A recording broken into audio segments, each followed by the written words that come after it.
شیطان نے قسمیں کھا کر آدم علیہ السلام سے ہمدردی جتائی، پھر اس ہمدردی میں انسان، اللہ اکبر، کتنا بولا، کوئی تھوڑی تعریف کر دے۔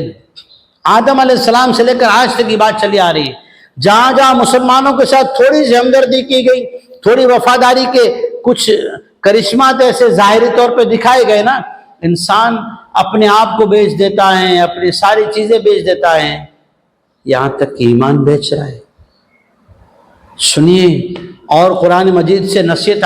اسی لیے میرے دوستو، چھوٹا بندہ ہوں لیکن ایک بات کہا کرتا ہوں، اللہ کرے تمام علماء کرام اپنی مسلیان کو، اپنے مسلمانوں کو، چاہے امام ہوں یا کسی بھی جگہ عالم کسی بھی فیلڈ میں ہو نا، اپنے آس پاس والوں کو اللہ کا کلام سمجھاؤ۔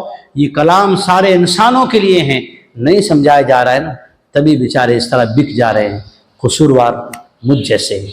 اللہ کرے سب کو اللہ تعالیٰ توفیق دے کہ اللہ کا کلام لوگوں کو سمجھا دیں۔